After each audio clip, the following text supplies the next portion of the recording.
हमारी मौजूदगी मजनू का टीला की उस बस्ती में है जहां पर कुछ विस्थापित पाकिस्तानी हिंदू यहां पर रहते हैं, लेकिन इनके मन के भीतर एक नाराजगी है, नाराजगी सीमा हैदर को लेकर। लेकिन फिलहाल जो बड़ी खबर निकलकर सामने आ रही है इस वक्त, आपको बता दें कि सीमा हैदर को नोएडा पुलिस ले गई है। लगातार उससे पूछताछ की जा रही थी और सादे वर्दी में अचानक सचिन के घर में, जहां पर वो किराए में रह रहे हैं रबुपुरा में, वहां पर पुलिस पहुंचती है और सीमा हैदर को फिलहाल वो अपने साथ ले गई है। इस वक्त की बड़ी खबर हम आपको बता रहे हैं न्यूज़ 18 के जरिए, कि किस तरीके से एक एक कड़ी जोड़ने की कोशिश यहां पर की जा रही है कि क्या सीमा कोई स्वांग रच रही है, क्या ये असल में कोई सीमा ही है जो अपने दीवानगी का इस तरीके से स्वांग रचती हुई यहां पर पहुंची, या कोई बड़ी साजिश को ये अंजाम देने के लिए भारत पहुंची है। तो कई पहलू हैं इसके, इनको जोड़कर देखा जा रहा है और पुलिस लगातार शक के घेरे में सीमा को ले रही है। सीमा के अलावा सचिन से भी लगातार पूछताछ हो रही है, लेकिन इस वक्त की जो बड़ी खबर निकलकर सामने आ रही है वो आपको बता दें कि रबुपुरा इलाके में पहुंची पुलिस और उसके बाद सीमा को कुछ उससे पूछताछ की गई, फिर उसके बाद सादे कपड़ों में ही वहां से सीमा को पुलिस ले जाती है। फिलहाल पुलिस स्टेशन में उसको रखा गया है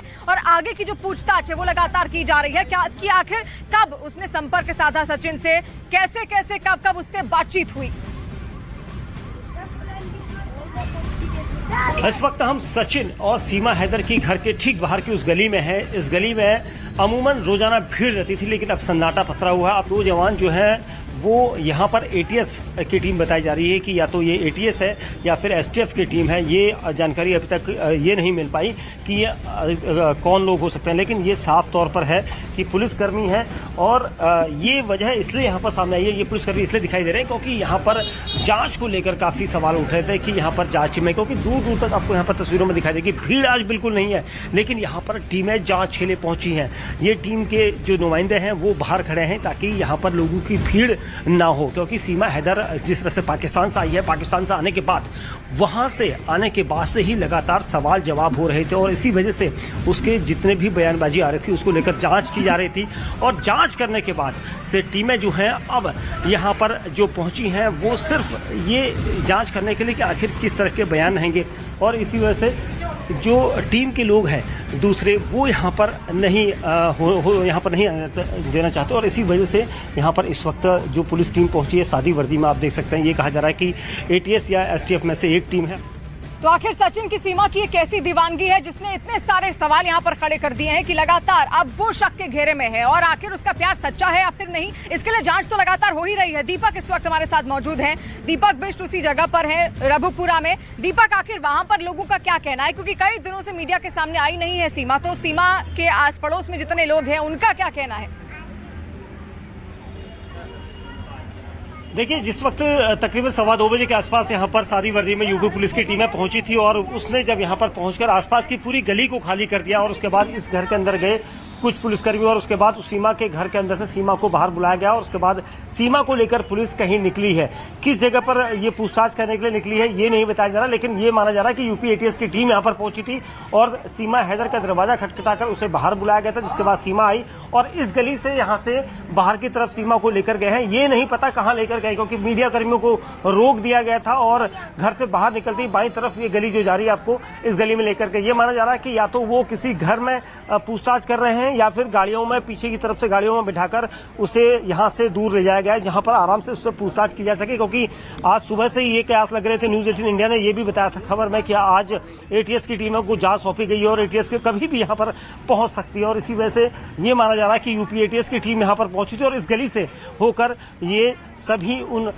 लोगों के साथ लेकर उसे चली गई है। हालांकि सचिन कहां पर है ये पता नहीं चल पा रहा, लेकिन लगातार यहाँ पर सक्रिय है, किस तरीके से एक्टिव मोड में तमाम जो जांच एजेंसियां हैं वो लगातार यहाँ पर काम कर रही है। दीपक, आपके पास वापस लौटेंगे, लेकिन लगातार सीमा को अब शक के घेरे में लिया जा रहा है, साथ साथ सचिन को भी शक के घेरे में लिया जा रहा है। दो तस्वीरें हम आपको दिखाते हैं क्योंकि लगातार उससे पूछताछ हो रही है, पुलिस वहां पर लगातार मौजूद है और ऐसे में उससे कई सवाल अब तक किए जा चुके हैं। यूपी एटीएस आज उसको पकड़ कर ले गए, लेकिन कल शाम की आप तस्वीर देखिए, कल शाम भी पुलिस वहां पर पहुंची थी और आज जब पुलिस वहां पर पहुंचती है तो कुछ देर वो अंदर रहती जरूर है, पूछताछ उससे जरूर हुई होगी, लेकिन उसके बाद पुलिस उसको ले जाती है। यूपी एटीएस जो कि सादी वर्दी में वहां पर पहुंचती है। अब कहा जा रहा है कि कहां ले जाया गया है उसको, इसका कोई अभी पुख्ता जानकारी इसको लेकर नहीं है, लेकिन फिलहाल सवाल कई सारे हैं जिनको ढूंढने के लिए लगातार जांच एजेंसियों ने अब दबिश देनी शुरू कर दी है और सीमा से कई सारे सवाल अब यहां पर किए जाएंगे, क्योंकि जिस तरीके से वो कई सीमाओं को लांघती हुई, पार करती हुई अवैध तरीके से बिना दस्तावेजों के यहां पर पहुंच गई, उसके बाद सवाल तो खड़ा होना जायज सी बात है। दीपक लगातार हमारे साथ जुड़े हुए हैं। दीपक, देखिए, अब तक जिस तरीके से कितने सारे सवाल यहाँ पर निकलकर सामने आ रहे हैं, तो हम तस्वीरें लगातार आपको दिखा रहे हैं। आप ये दो तस्वीरें देखिए किस तरीके से। कल शाम की एक तस्वीर है जब पुलिस वहां पर पहुंचती है सचिन के घर के बाहर, रबुपुरा, ग्रेटर नोएडा, जहां पर सीमा इस वक्त निवास कर रही है, लेकिन कानूनी प्रक्रिया क्योंकि उस पर लगातार चल रही है, तो ऐसे में अब ये कहा जा रहा है कि वो अपना निवास स्थान छोड़कर नहीं जा सकती। लेकिन इस बीच एक और बड़ी खबर आपको बता दें, जो हमला कल वहां पर हुआ है पाकिस्तान में, घोषपुर में, सिंध का ये इलाका है और सिंध में कई मंदिर है, कहा जाता है कि 20 से भी ज्यादा मंदिर यहाँ पर हैं। और इससे पहले हमने देखा किस तरीके से धमकियां भी लगातार सीमा के लिए दी जा रही थी कि अगर सीमा को वापस पाकिस्तान नहीं भेजा गया तो कुछ ही दिनों में वहां पर जितने भी अल्पसंख्यक हिंदुओं के मंदिर हैं उन पर आक्रमण किया जाएगा, उन पर हमला किया जाएगा। और ऐसा होता हुआ भी दिख रहा है। लेकिन यहाँ पर शक सीधे सीधे ISI पर जा रहा है, जो कि आतंकी संगठन भी है पाकिस्तान का। और ऐसे में अब कहा जा रहा है कि यह हमला हो सकता है उसी के द्वारा प्रायोजित हो, उसी के द्वारा करवाए गए हो, क्योंकि यहाँ पर रॉकेट लॉन्चर से किस तरीके से हमला किया गया वो हम सब ने देखा। और 30 से भी ज्यादा हिंदू ऐसे हैं जिनको कहा जा रहा था कि बंदी भी बनाया गया है। तो ये पूरा हमला ISI का हो सकता है, ISI की एक बड़ी साजिश हो सकती है। अगर सीमा किसी भी तरीके से जासूसी करने यहाँ पर पहुंची है अपना दीवानगी का स्वांग रचकर, तो उसकी तो जांच हो ही रही है। लेकिन हो सकता है कि ISI ये ध्यान यहाँ पर भटकाना चाहती हो, तो इसलिए बड़ी खबर इस वक्त हम आपको दिखा रहे हैं। ISI किसी भी तरीके से भारत का ध्यान भटकाना चाहती है। सीमा हैदर केस में जिस तरीके से जांच एजेंसियां लगातार सक्रिय हो गई हैं, चिंता पाकिस्तान की भी बढ़ गई है, क्योंकि पाकिस्तान लगातार उसकी ओर से भी अलग तरीके की जांच की जा रही है। और उसकी ओर से कहा जा रहा है कि इतनी सारी जो सीमाएं लांघकर सीमा गई थी वो केवल एक भारतीय नागरिक से मिलने गई थी। ओपी तिवारी इस वक्त हमारे साथ फोन लाइन पर भी जुड़ रहे हैं। ओपी, और क्या जानकारी मिल रही है? देखिए, इस मामले में खुफिया एजेंसियों का मानना है कि पाकिस्तानी खुफिया एजेंसी ISI की चाल है। जिस तरह से मंदिरों पर हमला दिखाया गया और उसमें एक भी हिंदू का अपहरण नहीं किया गया, ना ही किसी मंदिरों को नुकसान पहुंचा है। ऐसे में पाकिस्तानी खुफिया एजेंसी ISI चाहती है कि सीमा हैदर के खिलाफ फिलहाल भारतीय एजेंसियां जो जांच कर रही हैं उस जांच पर कहीं ना कहीं रोक लगा दें। और दोनों हालातों में सीमा हैदर के खिलाफ चाहे भारतीय कानून के तहत कार्रवाई हो या फिर उसके कनेक्शन पाकिस्तान से मिले, इस मामले में कार्रवाई हो, दोनों हालातों को लेकर पाकिस्तानी खुफिया एजेंसी भुनाना चाहती है और भारत को नीचा दिखाना चाहती है। यही कारण है कि एक के बाद ऐसी हरकतें कर रही है, एक के बाद एक ऐसी हरकतें कर रही है जिसके चलते पाकिस्तानी प्रशासन चाहता है कि भारतीय प्रशासन दबाव में आ जाए। यही कारण है। कुछ दिन पहले हमने वो वीडियो भी देखा था किस तरीके से कच्छ में जो डाकू हैं उनकी ओर से भी धमकी लगातार दी जा रही थी, तो कहा यह जा रहा था कि उनकी ओर से भी हमला किया जा सकता है। तो शक की सुई आकर किस पर घूम रही?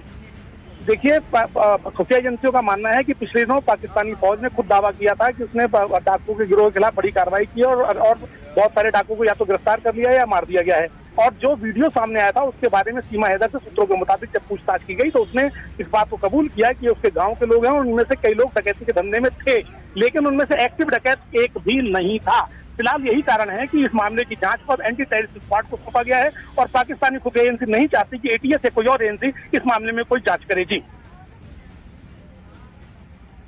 जी, तो लगातार देखिए जांच का जो दायरा है वो और ज्यादा बढ़ाया जा रहा है। ओपी भी लगातार हमें जानकारी दे रहे थे कि ISI का ये मॉड्यूल हो सकता है, एक तरीका हो सकता है, उसकी एक साजिश हो सकती है कि सीमा को किसी भी तरीके से घुसपैठ उसने कराई और उसके बाद अब वो अपना काम आसानी से कर सके, अपना जासूसी का काम आसानी से कर सके। अगर वो जासूस है तो उसके बाद उसका ध्यान भटकाया जा सके, क्योंकि लगातार जितनी भी जांच एजेंसियां हैं, चाहे UP ATS हो, NIA हो, उत्तर प्रदेश पुलिस हो, अब वो सक्रिय हो गए हैं और लगातार अब जांच की जा रही है। और यहाँ तक की खबर ये भी है कि इसकी भी तैयारी कर ली गई है कि जो जमानत याचिका है सीमा की वो किसी भी तरीके से खारिज करवाई जा सके कोर्ट में, उसके लिए भी लगातार तैयारियां अब की जा रही हैं। तो देखिए, सीमा की मुश्किलें यहाँ पर कम नहीं हो रही हैं, वो लगातार बढ़ती जा रही हैं। किस तरीके से पाकिस्तान से PUBG का ये प्यार था, PUBG का प्रेम बढ़ते बढ़ते इतना बढ़ता चला गया कि वो कई सीमाओं को लांघते हुए सीधे भारत में आ गई सचिन से मुलाकात करने। और कहा यह भी जा रहा था, उसकी कहानी में यह भी ट्विस्ट था कि वो नेपाल में एक हफ्ते दोनों साथ भी रहे, लेकिन उस वक्त उन दोनों ने वहां पर एक मंदिर में हिंदू रीति रिवाजों के साथ शादी भी कर ली और उसके बाद फिर वो भारत आ जाते हैं।